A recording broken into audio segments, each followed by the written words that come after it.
नमस्ते दोस्तों, आप देख रहे हैं बिहार हेल्प यूट्यूब चैनल और मैं हूं जी। दोस्तों, अगर आप भी इंटर पास कर चुके हैं और आप जॉब करना चाहते हैं तो आपको बता दें, बिहार बिलेट्रॉन के द्वारा जो है न्यू रजिस्ट्रेशन के लिए सूचना जारी कर दिया गया है। ये दोस्तों स्टेनोग्राफर के लिए सूचना है। ये न्यू रजिस्ट्रेशन में क्या होता है कि फ्रेशर्स जो कैंडिडेट है वो एग्जाम देंगे। आपको पता होगा कि बिहार सरकार में जो भी विभाग है उसमें बिलेट्रॉन के थ्रू जो है बहाली लिया जाता है, चाहे डाटा एंट्री ऑपरेटर हो या स्टेनोग्राफर हो। बहुत सारे विभाग में संविदा पे लिया जाता है। ऐसे में दोस्तों जो लोगों के पास बिलेट्रॉन का सर्टिफिकेट होता है वो लोग ही अप्लाई कर पाते हैं। लेकिन काफी दिनों से लोग सोच रहे थे कि आखिर न्यू रजिस्ट्रेशन कब होगा, फ्रेश रजिस्ट्रेशन। तो फाइनली सूचना बिलेट्रॉन के द्वारा जारी कर दिया गया है, जिसमें दोस्तों आप जो है न्यू रजिस्ट्रेशन के लिए अप्लाई कर सकते हैं बिलेट्रॉन स्टेनोग्राफर के। और रजिस्ट्रेशन के बाद दोस्तों आपका जो है एग्जाम प्रक्रिया होगा। अगर आप पास कर पाएंगे, क्वालिफाई कर पाएंगे तो आपको सर्टिफिकेट मिलेगा। और उस सर्टिफिकेट के जरिए फ्यूचर में जब भी वैकेंसी आती है, और वैकेंसी हर मंथ आता ही रहता है, जो लोग पास कर चुके हैं उनके लिए काफी ज्यादा अपॉर्चुनिटी आता है। तो प्लीज वीडियो में लास्ट तक बने रहिएगा, आपको स्टेप बाय स्टेप बताएंगे क्या जानकारी निकल के आया हुआ है। डेट भी अप्लाई का आ चुका है, आप अप्लाई कर सकते हैं ऑनलाइन के माध्यम से। साथ में बहुत सारा जानकारी है नोटिफिकेशन में। चलिए दोस्तों, बिना देरी के वीडियो स्टार्ट करते हैं। उससे पहले वीडियो अच्छा लगे लाइक कर दीजिएगा और अपने दोस्तों में जरूर शेयर कीजिएगा ताकि उनको भी जानकारी मिल जाए। और चैनल पे पहली बार आए तो सब्सक्राइब करके साथ में बेल आइकन प्रेस करके ऑल कर दीजिएगा ताकि इस तरह का लेटेस्ट अपडेट आपको मिलता तो है। दोस्तों इसके बारे में संपूर्ण जानकारी समझने के लिए हमने एक लिंक दिया है डिस्क्रिप्शन में। जैसे आप उस लिंक पर क्लिक करेंगे तो बिहार ऐप के ऑफिशियल वेबसाइट पे चलेंगे, जो कि बिहार का नंबर 1 एजुकेशन वेबसाइट है। और यहाँ पे आएंगे तो लेटेस्ट जॉब में देखेंगे तो आपको फर्स्ट वाला आर्टिकल दिखलाई देगा, बिहार बेल्ट्रॉन न्यू रजिस्ट्रेशन 2024। इस पे आपको क्लिक कर देना है। हालांकि आपके सहूलियत के लिए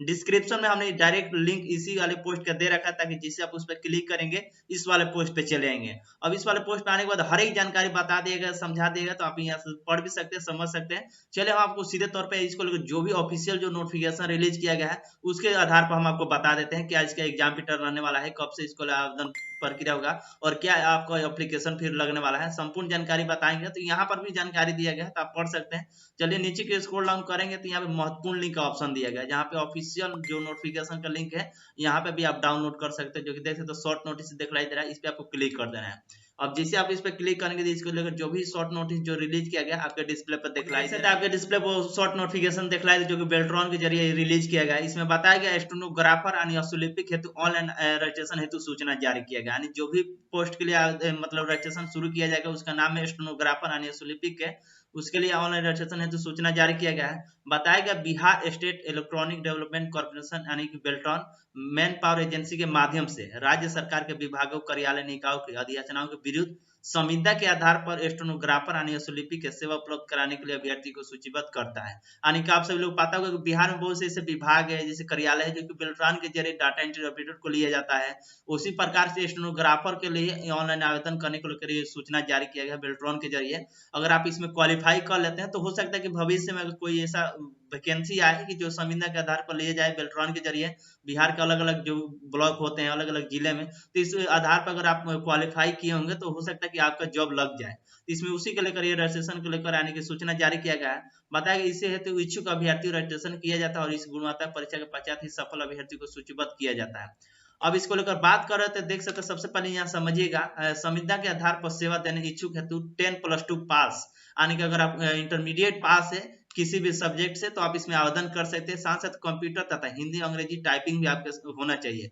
और स्टेनोग्राफर के ज्ञान रखने वाले असुलिपिक अभ्यर्थी ऑनलाइन रजिस्ट्रेशन हेतु प्रोत्साहित किए जाते हैं। यानी कि इसको लेकर आप अब मान लीजिए 10+2 पास है, साथ साथ कंप्यूटर भी कोर्स किए हैं और हिंदी अंग्रेजी की टाइपिंग स्पीड भी अगर अच्छा है और स्टेनोग्राफर का भी थोड़ा बहुत आपके पास ज्ञान है तो आप इसके लिए आवेदन कर सकते हैं। जो कि आवेदन जो प्रक्रिया शुरू किया जाएगा 13 फरवरी 2024 से, यानी इसके ऑफिशियल वेबसाइट पे लिंक जारी कर दिया जहां से आप आवेदन कर सकते हैं। तो काफी ज्यादा लोग बोलेंगे तो ये आज नोटिफिकेशन क्यों आया है, तो क्योंकि आपको इसमें बता दिया गया कि जो भी इसका एग्जाम पैटर्न रहने वाला है, ताकि आप अपना तैयारी अच्छी तरह से कर ले, जो भी कागजात वगैरह है वो अच्छी तरह से कर ले। इसको लेकर आवेदन प्रक्रिया 13 फरवरी से शुरू किया जाएगा। अब योग्यता की बात करते हैं 10+2 पास और कंप्यूटर तथा हिंदी अंग्रेजी टाइपिंग स्टेनोग्राफर के ज्ञान होना चाहिए, योग्यता में मांगा गया है। और साथ साथ उम्र सीमा की बात करते हैं, आवेदन करने की अंतिम तिथि का न्यूनतम यानी कि 18 वर्ष का अधिकतम 59 वर्ष होना चाहिए। यानी कि आवेदन करने की जो अंतिम तिथि होगा, ये तो अंतिम शुरुआत जो होगा 13 फरवरी 2024 से होगा, लेकिन लगभग 10 या 20 दिन तक चलता है इसको लेकर आवेदन प्रक्रिया। उस अंतिम तिथि तक अगर आपका कम से कम 18 वर्ष उम्र हो रहा है या आवेदन शुरू भी हो रहा है इस डेट को भी, तो आप इसमें आवेदन कर सकते हैं। मैक्सिमम 59 वर्ष मांगा गया है। परीक्षा शुल्क की बात करते कितना रुपया आपको फी देना पड़ेगा, तो केवल बिहार राज्य के अनुसूचित जाति अनुसूचित जनजाति के लिए 250, यानी कि अगर आप बिहार से बिलोंग करते हैं, अनुसूचित जाति से अनुसूचित जनजाति से आते हैं, तो उस समय आपको 250 रुपया लगेगा। वहीं बात करते बिहार राज्य का अस्थायी निवासी सभी, यानी अगर बिहार राज्य के अस्थायी निवासी आरक्षित कैटेगरी से आते हैं, आरक्षित वर्ग के महिला उम्मीदवार है, तो 250 रुपया लगेगा। और दिव्यांग है, बिहार के है या दिव्यांगता उससे अधिक है 40% या उससे अधिक है, तो आपको उस समय 250 रुपया लगेगा। और बाकी की जो भी कैटेगरी यानी सामान्य आरक्षण कैटेगरी के हैं, सभी उम्मीदवारों के लिए 1000 रुपया लगने वाला है। बस इतने कैटेगरी के लोगों का 250 रुपया लगना, तो बाकी जो भी सामान्य कैटेगरी से आते हैं उनको 1000 रुपया देना पड़ेगा, जो भी एप्लीकेशन फी होगा यानी रजिस्ट्रेशन करते समय। बात करते हैं इसको लेकर ऑनलाइन आवेदन पत्र भरने के लिए 13 फरवरी से शुरू किया जाएगा और एंड डेट जो होगा 5 मार्च 2024 तक लिया जाएगा, यानी लगभग आपको 1 से 1.5 महीना तक लिया जा रहा है। 5 मार्च 2024 तक इसको लेकर आवेदन प्रक्रिया यानी रजिस्ट्रेशन प्रक्रिया लिया जाएगा। ये तो समझ गए।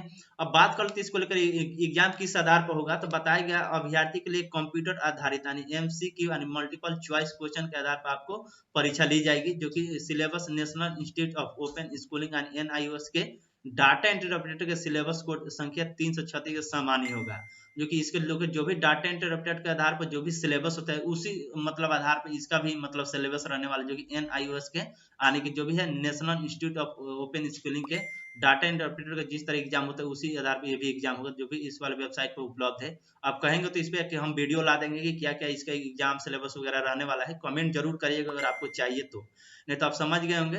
अब बात करें तो इसको लेकर क्या मतलब आपको समय दिया जाएगा, तो जो भी आपका इसका एग्जाम होगा 1 घंटे का होगा, जिसमें 60 यानी कि आपको MCQ प्रश्न पूछे जाएंगे, 60 प्रश्न पूछे जाएंगे, जिसमें से आपको 50% कम से कम आपको लाना पड़ेगा।